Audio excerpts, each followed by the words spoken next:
On a dark, stormy night in November 1971, a man boarded a plane. He wasn't famous, wasn't flashy, just a quiet businessman in a suit, carrying a briefcase.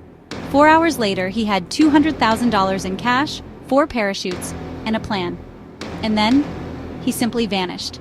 Leapt out of a moving jet into the howling darkness, into the vast, unforgiving wilderness of the Pacific Northwest.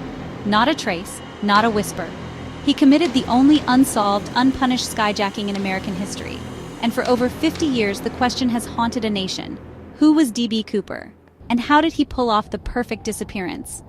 It was Thanksgiving Eve, November 24, 1971, boarding Northwest Orient Flight 305 from Portland to Seattle.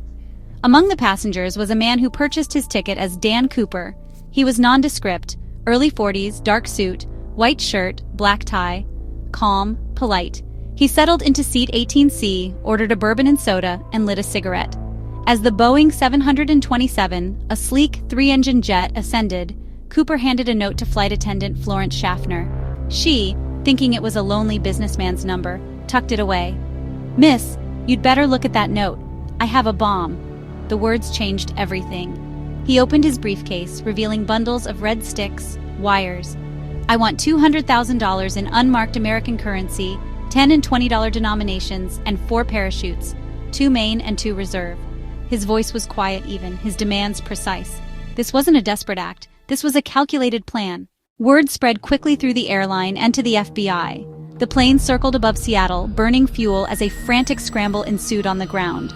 The ransom money was gathered, a total of 10,000 unmarked $20 bills. Every single serial number was recorded, a detail that would haunt the case for decades. As night fell, Flight 305 landed at Seattle-Tacoma Airport. Cooper's demands were met. The money and parachutes were delivered. He allowed the passengers, and all but 4 crew members, to leave.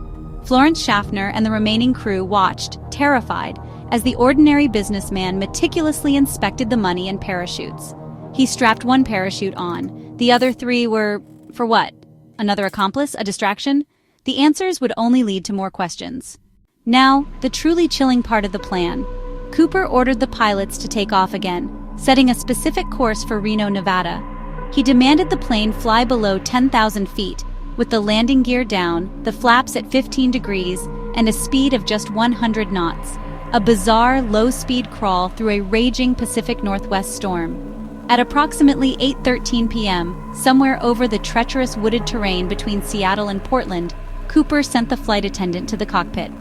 The last thing the pilots saw was the flashing indicator light, signaling the aft stairs of the 727 lowering. When the light went out, they knew. D.B. Cooper was gone. He vanished into the cold, unforgiving night, swallowed by the storm and the vast wilderness. No splashdown, no emergency beacon, just silence. The audacious act of one man falling into legend. The moment word broke, the largest and longest manhunt in FBI history began, codenamed Norjack, Northwest Hijacking. Hundreds of agents, countless hours, scouring the rugged landscape. They found nothing. No parachute, no briefcase, no body, no sign of the $200,000. For years, the case became a national obsession. Every tip, every lead pursued relentlessly. And then, a decade later, the first real break. In 1980, a young boy named Brian Ingram, picnicking with his family along the Columbia River, made an astonishing discovery. Buried in the sand, decayed by time and water, were 3 bundles of cash, roughly $5,800. The serial numbers matched. It was Cooper's money. This single discovery proved he had jumped, confirmed the general area of his landing, but raised even more questions. Where was the rest of the money? Where was Cooper? And why, after 9 years, did it just wash up? The D.B. Cooper case has bred an army of amateur sleuths and countless theories, each with tantalizing clues and maddening dead ends. Let's look at some of the most prominent candidates. Could it have been Richard McCoy Jr., a former Green Beret pilot and avid skydiver? He executed a remarkably similar skyjacking just months after Cooper. He even matched some of the physical descriptions. But McCoy had an airtight alibi for Thanksgiving Eve, and the FBI ultimately ruled him out as Cooper, though the similarities are chilling. Then there's Robert Rackstraw, a former Army paratrooper, explosives expert, and decorated veteran. He became a prime suspect in the late 70s. Rackstraw's elusive nature, his background, and tantalizing circumstantial evidence kept him at the top of many lists for decades. Was he just a con man enjoying the attention, or the real deal? Other names surface: Kenneth Christensen, a former airline employee who looked similar; Lyle Christensen, his brother with mysterious post-hijacking wealth; even speculation about a woman in disguise. The theories range from the plausible to the truly wild. Did he die on impact? Was he rescued by accomplices? Did he simply melt into society, living out his days on a beach somewhere? The FBI officially suspended active investigation in 2016, but citizen investigators, driven by decades of obsession, continue to pursue leads. The central question remains: did D.B. Cooper survive the jump? The conditions were brutal: freezing temperatures, gale force winds, a heavily wooded, rugged landscape. Surviving that fall, let alone navigating with $200,000 and 2 reserve chutes, would have been a near miracle. Incredibly, as of July 2025, new details are still emerging. Recently declassified FBI files have offered fresh insights, like the microscopic particles found on Cooper's tie, suggesting he may have worked in a specific aerospace industry. This kind of detail continually opens new avenues for investigation and speculation.